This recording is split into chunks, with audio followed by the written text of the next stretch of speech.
channel of Foxglove's Handiwork.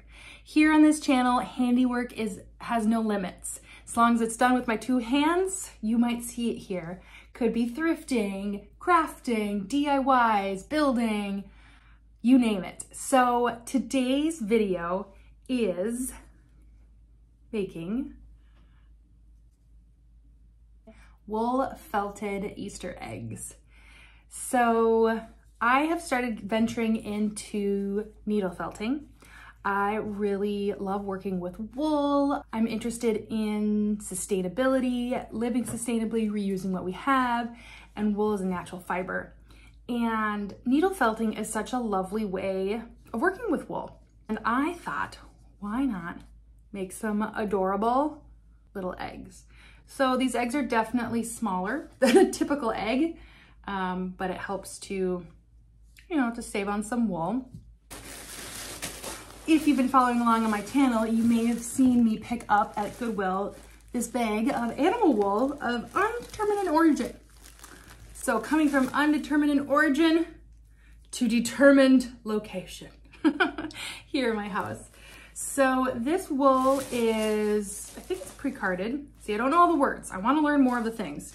Someone had started spinning, which is so cool. And as you can see, I started a few of these eggs.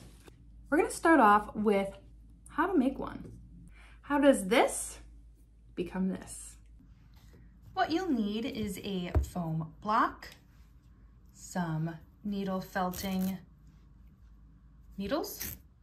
They're a special needle that has burrs. You can kind of see it there. Burrs on the needle, so as one is, you can hear it puncturing, pushing, stabbing the wool, it pulls some of that wool in. So you'll need some wool, and that's it, and then colors that you desire. I'm gonna try this angle. I haven't used it. You kind of see a little bit more of the chaos, but you can see my face and see what I'm doing, which I think can be helpful. To start off, take some of the roving and we're gonna tie it into a knot. And so you kind of use more than you think. And take it, just granny knot.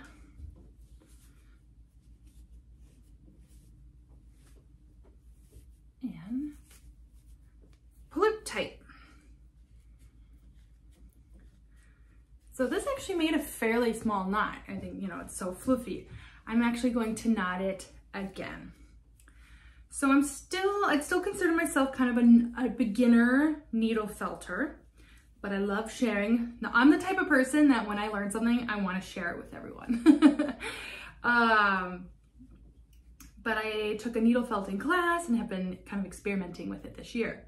And by starting with a dense ball, right? So by knotting it, it really hardens it and it gives it structure. And so I'm actually doing a third knot here. And so we're going for kind of egg shaped, right? Here is the knotted parts and I still have some tails. I'm going to tightly wrap the ends over the knots and start. I wonder what the official name is for this verb, this action. I will start pushing the needle through the top part that I wrapped into the knot. Pretty much stabbing. Needle is sharp, so being mindful of where your fingers are. The foam pad is so that the needle has that cushion to go into. The more one stab in the same place, the tighter and denser the felting becomes. So I'm just doing it enough so now you can see started to felt and attach. So now pulling this tightly again, I've pulled this around and just rotating it, 90 degrees, less than that. and continue.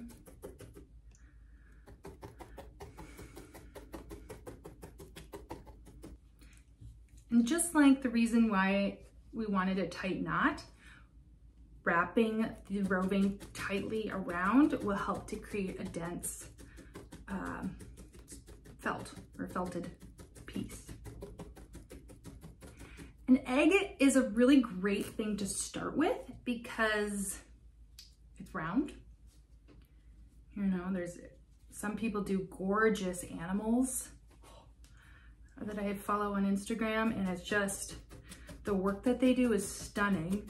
And I imagine takes lots of time, and they've put in a lot of practice. But you know, just like legs and even this, you know, a deer's snout, it takes time and it's intricate. So an egg is a good starting project. Here is the finished, that first loose end all the way around. And because of how how I knotted it, we're already starting to get an oval egg shape. I'm gonna take the other end, pull it tightly, and keep stabbing.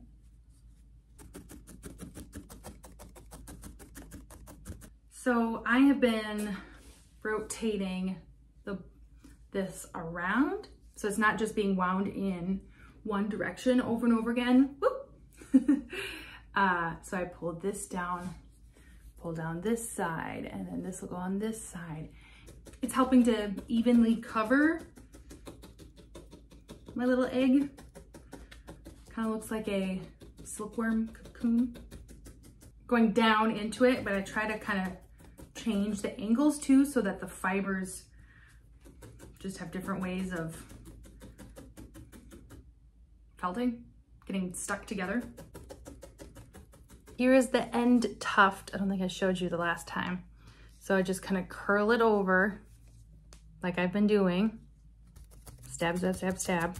And then just keep kind of holding the little wispy fibers until it's all felted. Here's our cocoon. And here is the kind of finish. So you can see it's not quite the size. Still need to add some layers, and it's kind of boxy. We want that cone piece. So how do we attach more roving? Take a piece of roving, spread it over, felt near the end of it so that it is attached. And then you just, like we did with the ends, tightly pulling it and wrapping it.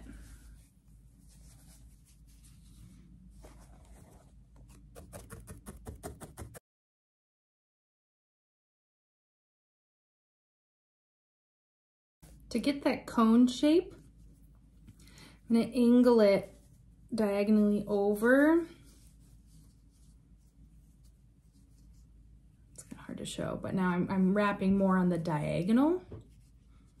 So this, you can see it's pointy here, but that's just fluff, so that'll get pushed down.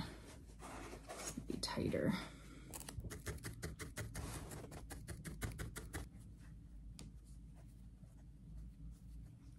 And you can even fold it. So I'm going to take, it looks like a peep. Take that top part, stab it down, and then fold it back over of where it was just felted. You can kind of keep doing that back and forth to help get the cone shaped on the top part, or the one end.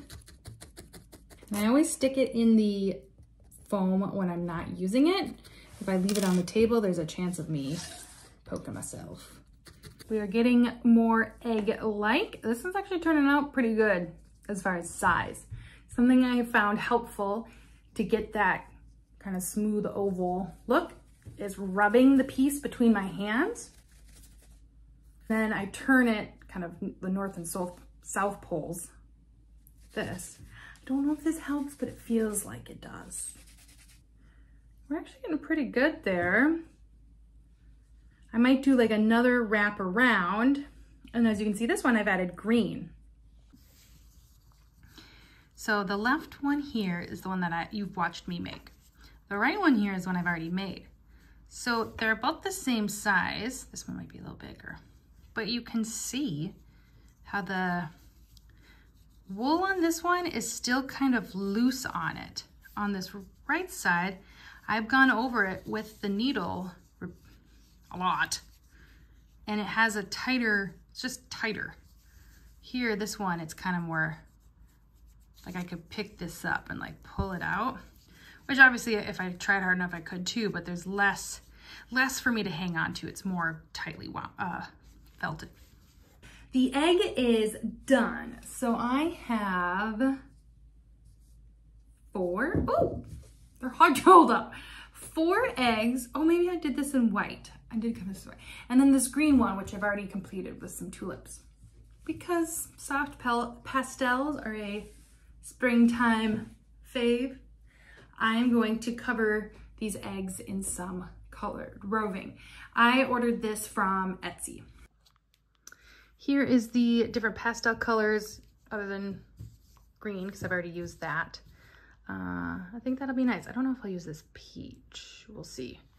Because then I want to do designs on top of them.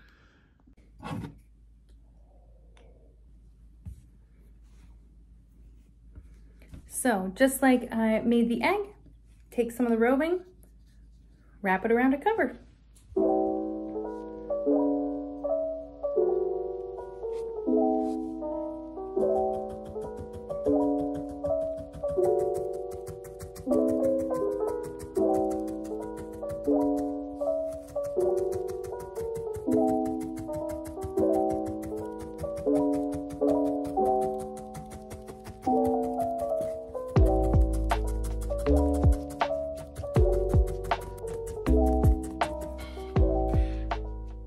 It is the next day. I have moved out into the living room because it has better lighting.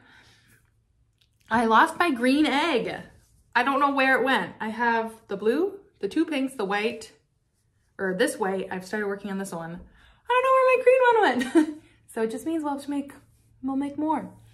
One thing I realized I didn't mention is with the white egg, when you're laying color over it, you can kind of see where the white is poking through, so the color is thinner.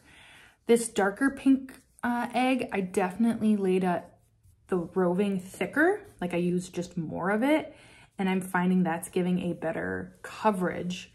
This, I did kind of the wispy aspects, or just like for this pink, I was using really like small wispy ones, where using thicker pieces, just more of it, is gonna give you that better coverage.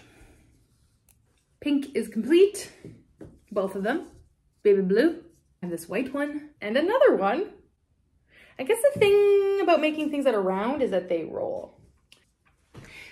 Ah, the green egg. Do you ever just feel like a dork sometimes? That was my moment. She was hiding. Okay, so right on time, green egg comes in. So I went with a really sweet little floral pattern here. So there's that floral pattern. I started with the flowers and then went in with the leaves. For this kind of darker pink one, I thought it'd be cool to use white or like a cream and do kind of more like a Ukrainian egg or more like design aspects of it. Blue, probably doing some yellows, right? Thinking about contrast. Oh, I could do a little bunny on the blue one. Or maybe a duck. Maybe a blue that gets a little bunny. Maybe the light pink gets a duck or something. Okay, big dreams. Got a dream big. So I'm gonna start with this one. So to get some fibers to start making details, you only need a little bit of fibers. So I'm gonna pull off some. And to make line. So how I made like basically this line of the stem is I just gently spin it, right? So you have that line. And if you want to make it thinner, spread it apart.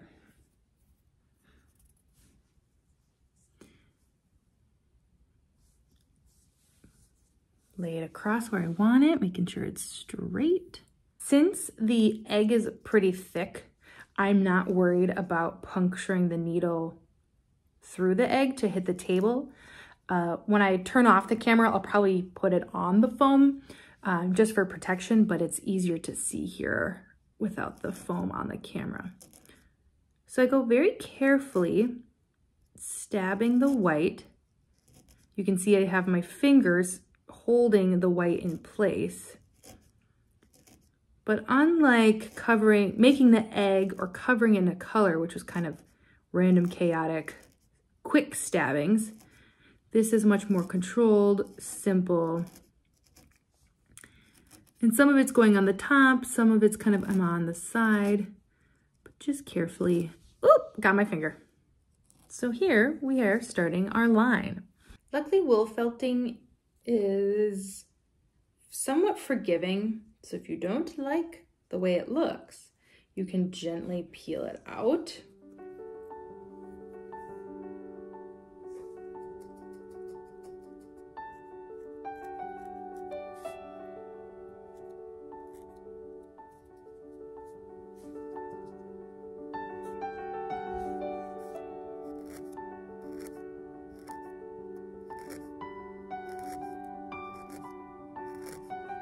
I wanted to show how I did the tulip. So I have the corner. So here's where it's curving. I've got this felted in, and now I can gently kind of change or determine the direction of the next little piece here. So I want it to be, so here's an example of how I don't like the angle of how I want this point to be coming down more. So I can use the needle, I can gently kind of pull it, and there it came out. Again, I have this corner anchored in, so I can manipulate this, and I want it to be more of a, there you can't really see, there we go. And again, it's not this whole piece, I'm just angling it to get it anchored just a little bit further down. We're gonna try the bunny. Got my blue, got some white. I'm using a thicker strand of it. I kind of gently twisted it so that it creates like a loop. I'm gonna kind of place, let's see, I want the head going to the right or left. This is gonna be its little body. Something that I didn't talk about yet is sometimes with the color, I've noticed if I use the tip of the needle to kind of pick up those fibers, and then I can kind of fold them back where I want them. So I kind of like scoop the edges so that the white, and it's getting, right? So like here, you can see how I can pick it up and move it.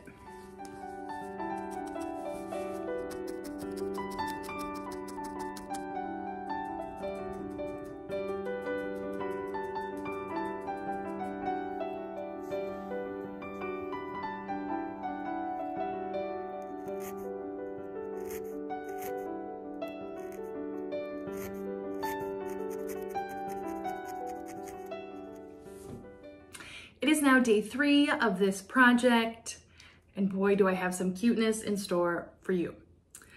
On the pink, this is the light pink, I put a little chicken or a duck. I kind of got the beak big, so I thought it's a little ducky. And then I covered this other one in yellow and the dark pink one. I wasn't really liking the tulip style. I think it was hard to just have consistency, and I'm a wee bit of a perfectionist. So pink became groovy geometric. So I'm not quite done. I haven't finished it because I would like to show you how I did it in case you're interested. I did a crisscross. So how I started, here you can see it's a little bit lighter than this one. So I want to go over that with another piece. Give it a little twist. Cross it and see how I've left the fibers over the edge. That's important. I'm gonna hold this so it's not too much shadow. I realized I was quite ambitious, which I tend to be, and was trying to do really fine lines to get that really intricate detail, and that is tricky. Doable, but more of a challenge with needle felting. Now I make sure that I go over this outer edge to really secure and anchor the fibers. Because with the wispy ends, I'm gonna bring them over onto this part, but I don't wanna tug them too tight because otherwise you get a gap between this vertical line and your crisscrossing.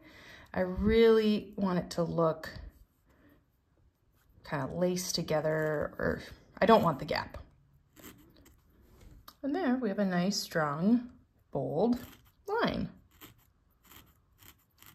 So now this bit is long, and now you get to see how I create a new one. And I tried to balance it with where this one was, or line it up. So I gently spin it, making sure that this line is parallel to this line.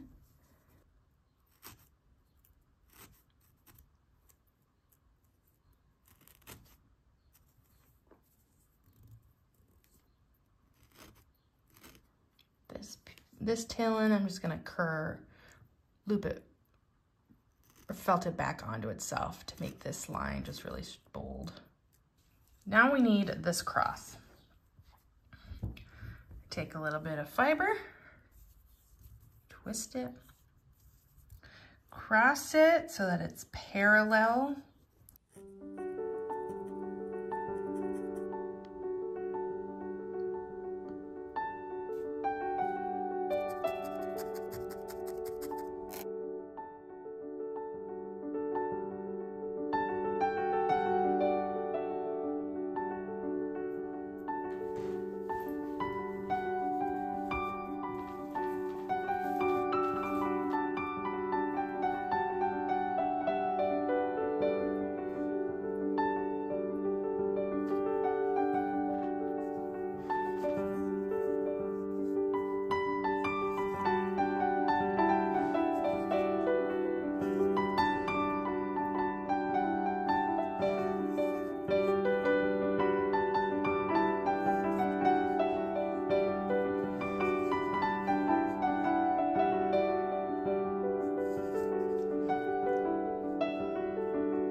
So that is it. I have a delightful basket of some wool felted or needle felted Easter eggs.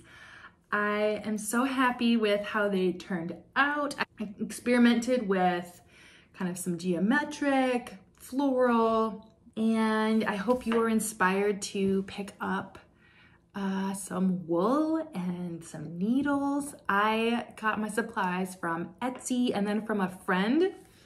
I got this and the needles from a friend who taught a class. However, I would imagine Etsy, you can find this. Needle felting. I'll put down some links if you're interested in checking out some places that sell this. If you celebrate Easter or just celebrating the springtime, happy spring. It is a delightful season. We are all waiting in anticipation, at least those of us in the Northern Hemisphere, I should say. And again, my name is Amber. This is my channel, Foxglove's Handiwork. If this is your first time finding me, I have all sorts of videos on all sorts of handiwork, handcraft, handmade things. So be sure to check out some of those videos. If you enjoyed watching, please consider giving a thumbs up. And until next time, take care. Bye. Done, because I want to paint the sides. Still need to add.